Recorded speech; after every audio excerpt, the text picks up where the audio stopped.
Good evening. My name is Esther Duflo, and I am the co-founder and the co-director of the Jamil Poverty Action Lab at MIT. As a female scientist, I know what it is to be one in a profession where there are very few women. As a development economist, that is, an economist that studies mostly the economics of poor countries, I know the special burden that women and girls have to shoulder in developing countries. I know what the severe limit to female empowerments are around the world.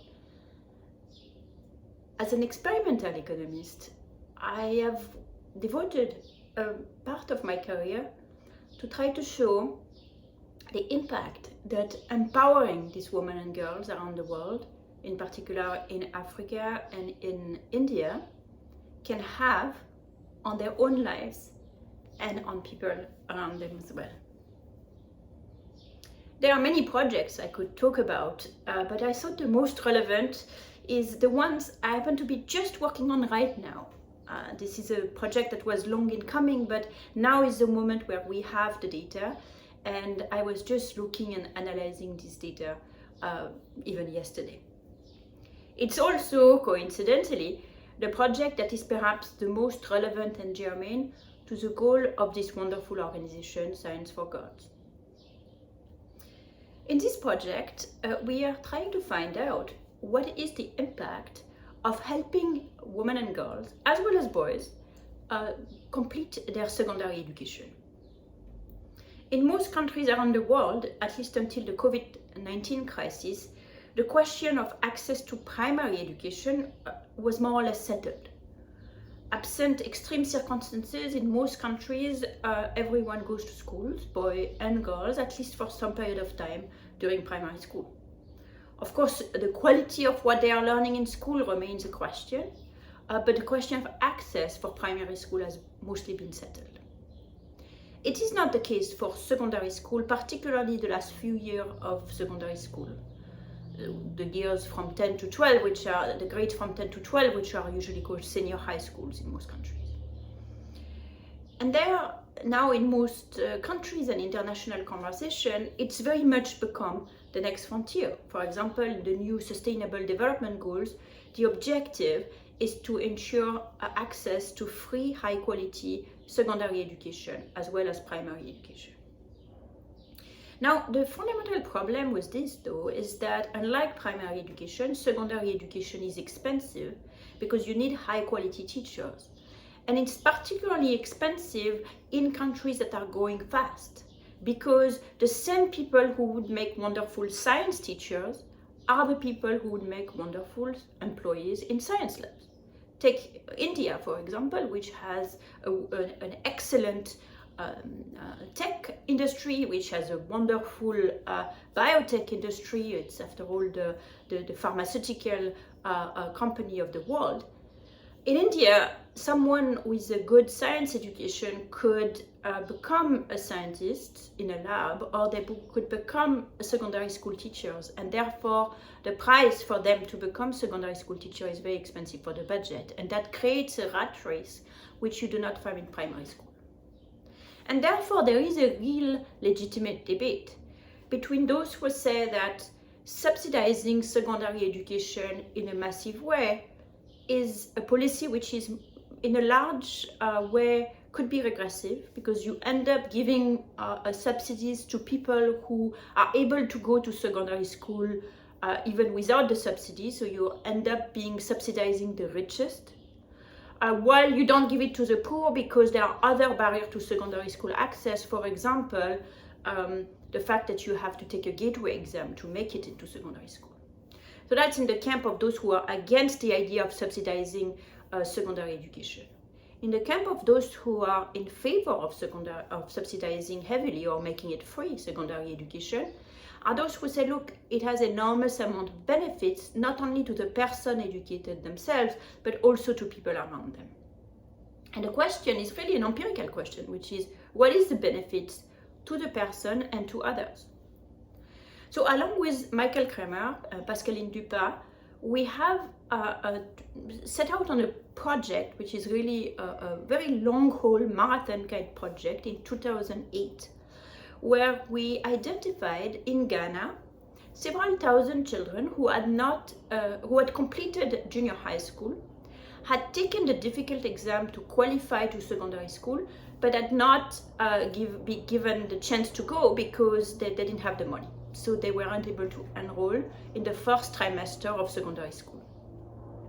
What we did is we found them, and when we have found them, we allocated to them a scholarship to attend secondary school on the basis of a lottery. So we have lottery winners and lottery losers. The winners, pretty much all of them enrolled in secondary school as soon as they got the scholarship. Out of the losers, many of them went anywhere because they found money elsewhere, but still there remains a sizable gap between secondary school completion and attendance even in those who won the lottery for our scholarship and those who didn't, about 25 percentage points. So what we did down the line is that we just followed these kids, winners and losers, every single year while they were in school, when they graduated school in 2013, and as they went on in life. And eventually, these children were not children anymore, they were young adults and then adults, and they are children on their own. So now what we can see is whether or not the primary candidate perhaps for an effect of secondary education on others is an effect on the children of those who are educated themselves. So do we see that effect? Well, the first thing we see is that girls who got a secondary school scholarship and who took it were more likely to delay the start of their family, so they had children later, and they had fewer children. They also married men who were themselves more educated, and despite that, there remained a sizable gap in the education of women, and the gap between the education of the wife and the husbands are lower when the woman themselves is more educated, which increases bargaining power in the family.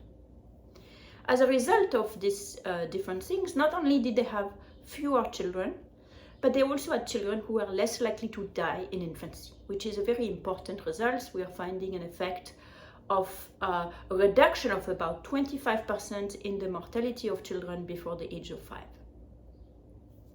Continuing, we are now observing these children as infants, as 3-year-olds, as 5-year-olds, and as 7-year-olds. And with the Professor Liz Spelke from Harvard lab for the developing child, we were able to develop tests to test the cognitive skills of these children in the field. With tests that are both inspired from the best cognitive science that exists and that are at the same time easy to administer rigorously in the field. And what do we find from these tests?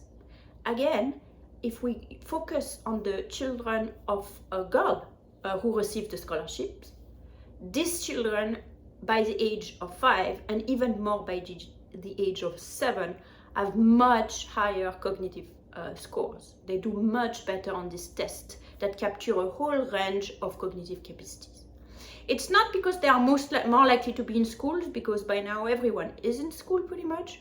It's not because their parents are investing more money in their education, but it is more, it seems to me, because the parents are investing more time, and in particular the mother is spending more time reading to the children, playing to the children, spending time, probably sharing what they know themselves. The final set of results, which is very important, is that if you focus now on the men who received the scholarship, the young boys, now men, we find no impact on their children. They don't have fewer children. The children they have are not less likely to die in infancy or during childhood, and their cognitive scores are not higher. So this shows the essential importance of investing in girls. In Ghana, while everyone goes to primary school and even to junior high school, there is a lot of discrimination against girls in continuing their secondary education. And we can see how this is both not fair but also not efficient, because it is actually the investment in the girls and then the women's education that leads to durable impact in the next generation. This is an example from Ghana. We cannot necessarily generalize to the rest of the world, but I think perhaps this is one of the most striking evidence that I know of that proves the fundamental importance of investing in girls' education, investing in girls' access to science, like this organization is doing, and doing this in particular in families, neighborhoods, communities, countries where, for economic reasons or for traditional reasons, women may have and girls may have been deprived of these opportunities. So I wish you an excellent concert, and send my regrets not to be with you personally, and look forward to seeing the organization develop.